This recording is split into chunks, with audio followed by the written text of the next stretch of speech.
মাকে ডেকে একটু বোঝাও, প্লিজ মাকে একটু বোঝাও এসব না করার জন্য।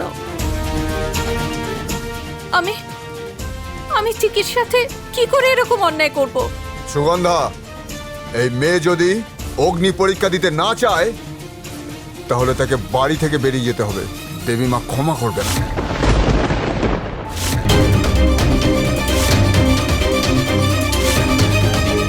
তাহলে তোমরা মা ছেলে দুজনেই একসাথেই পাপ করছো। দেখো আর কতদিন করতে পারো, কিন্তু একটা কথা মনে রেখো, জিতবে না হারবে সেটা সময়ই বলবে।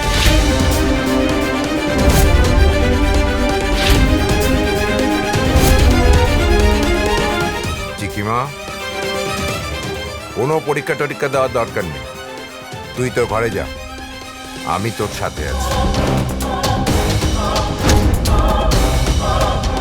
চিকি যদি এই অগ্নি পরীক্ষা না দেয় তাহলে ও ঘরে নয়, বাড়ির বাইরে যাবে। কামিনী, আমি জানি না তুমি মানবে না মানবে না, কিন্তু আজ পর্যন্ত তুমি যা করেছো চিকির সাথে সব ভুল করেছো,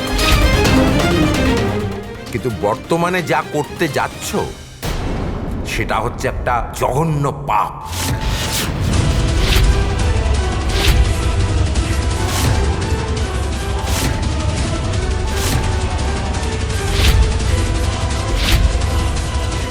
দেবী মার কাছে ভুলের ক্ষমা আছে কামিনী, কিন্তু পাপের কোনো ক্ষমা নেই।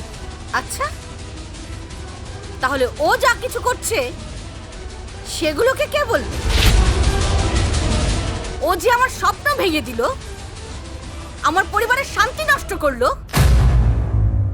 তাকে কি পুণ্য বলবে, পাপ নয়?